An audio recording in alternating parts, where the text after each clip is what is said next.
Welcome to the Certification and Training Rule Overview. This video provides a high-level overview of the upcoming Certification and Training, or C&T, rule changes and how your pesticide license is impacted. This video is intended to be an introduction to the change. We encourage you to review the online resources available for a broader understanding of the requirements and what you need to do to maintain your license.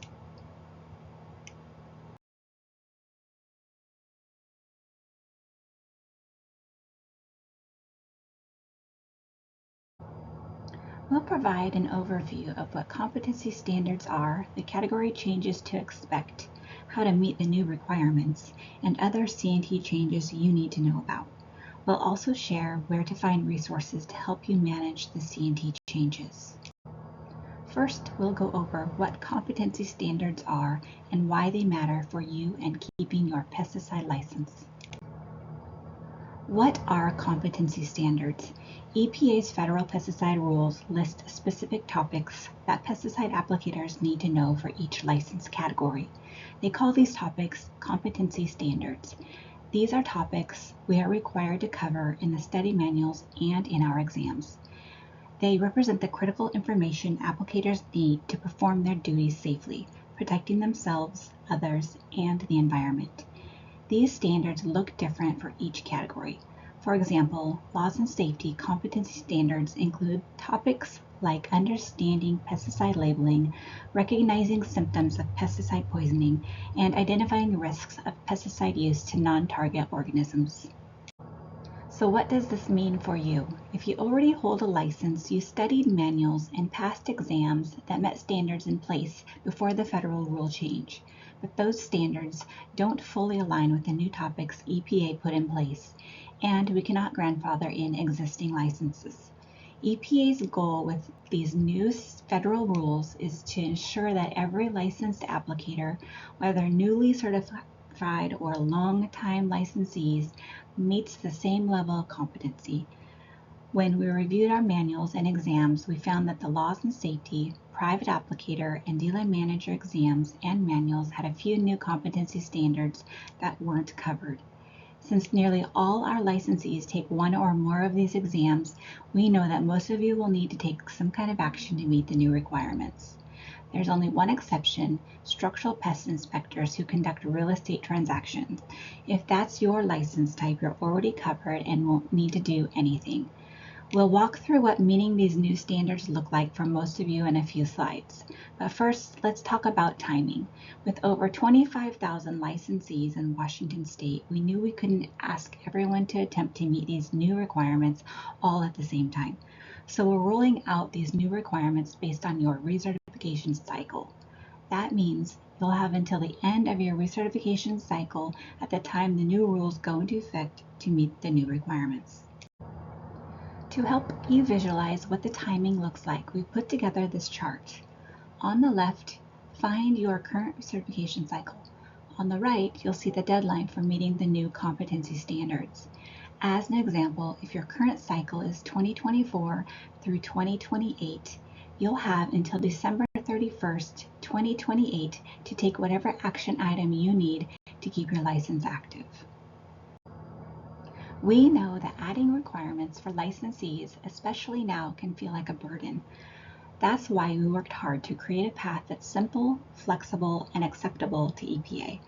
It won't look the same for everyone, but we've tried to make it as straightforward as possible while still meeting what EPA is required of us as a state. For most licensees, our state manuals and exams were only missing a few topics. That means you'll just need to learn a handful of new things to get up to speed. For most of you, the easiest way to meet the new standards will be through a C&T specific course or quiz. The C&T course will focus only on the missing topics, nothing more. It's a single course that blends all the gaps across categories into one. This C&T course will also count toward your regular recertification credit. The course is short in length and worth 1 credit. Washington State University is developing it in multiple formats: internet on demand, live webinar, and in person. Other sponsors may offer the course as well. All required topics must be covered. The C&T quiz will cover the same material as the course. It's open book and will provide all the information you need within the quiz. Then we'll ask simple, clear questions based on that content. We're planning to offer the quiz online for free and easy to access. If you prefer to take it in person, you can do that at one of our regular testing sessions or computer-based testing centers. Just note that a testing fee applies in those cases. Here's a visual showing the topics covered in the C&T course or quiz. This shows that it's a single course or a single quiz that covers the missing standards for many different groups. In a few cases, testing will be necessary to meet the new EPA standards. Some license categories are missing too many competency topics to cover in a single course. In other cases, EPA introduced entirely new sets of standards for certain types of pesticide applications, standards that aren't in current manuals or exams at all. As a result, certain licensees will need to pass new exams by the time their recertification cycle ends to continue specific types of work. Let's break down who this affects. Most licensees using space fumigants will need to take the new exam. EPA has added an entirely new set of standards for this type of application. The only exception is for licensees with stored grain or fumigant categories. You won't need to test if you complete the C&T course or quiz. Once you take that C&T course or quiz, you will be granted the space fumigation category. If you passed the soil fumigation before November 1st, 2012, you must take the updated version before your recertification cycle ends to continue making soil fumigation applications. If you're not sure when you took it, reach out to us. We'll check your records.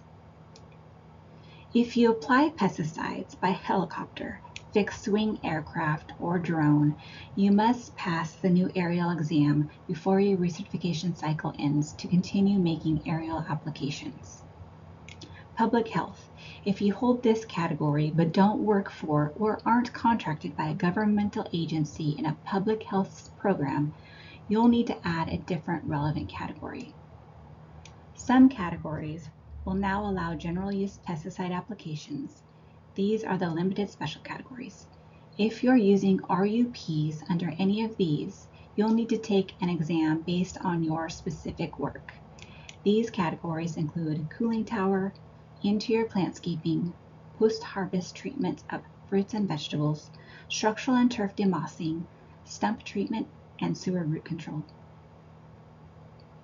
Retired categories. Some licensees still hold older discontinued categories that will no longer track or have any record of.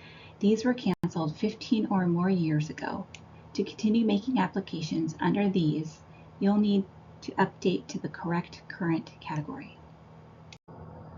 Let's talk about the changes to our specific categories. We are rearranging some categories in a way that we think make more sense for our licensees, adding some new categories required by EPA, and eliminating some categories that will no longer be needed. This is a summary of the category changes as a result of the C&T rule change. We will be adding brand new categories: aerial pest control, space or non-soil fumigation, and demonstration and research. The agricultural and ornamental insect and disease categories will be merged to create one general insect and disease category. The 3 different weed control categories will be merged to create one general weed category. There are some categories that will be eliminated because they will no longer be needed or they don't meet federal standards. We are changing limited special categories to only allow for general use pesticide applications. There will be other changes as well. Fumigation capabilities will be moved out of the other categories because of the new space fumigation category. Public health is only allowed for government-sponsored public health programs. Vertebrate pest control will be merged for all sites. Retired categories will be going away, so testing is required to replace those categories. There are other important changes included in this effort to also keep in mind. Starting January 1st, 2026, There are new requirements for the direct supervision of non-certified applicators, including minimum age for that non-certified applicator using restricted use pesticides, responsibilities of the supervisor to ensure that the certified applicator is using pesticides safely and with proper training, responsibilities of the non-certified applicators using federal restricted use pesticides. There are updated dealer record keeping requirements. EPA's updates require Washington distributors to include 3 additional fields of information when selling restricted use pesticides. These are the expired date of the license, categories that the licensee has that are relevant to the RUP sold, and any emergency exemption or special local need registration number if applicable to the product and intended site of application. The C&T changes affect most of our licensees. To make sure you fully understand how these changes affect you, go to our C&T resources available online. You can use the QR code, or if you're not a fan of QR codes, you can go to the WSDA website at agr.wa.gov and search for certification and training. The online C&T resources fully cover all the changes you need to be aware of. There is a lot of information to review, so please contact us if you need assistance with determining what is required to maintain your license. There are several ways to reach out for assistance. Our website, either scan the QR code on the screen or go to agr.wa.gov, email pestlicenseupdates@agr.wa.gov, or telephone 877-301-4555. Thank you.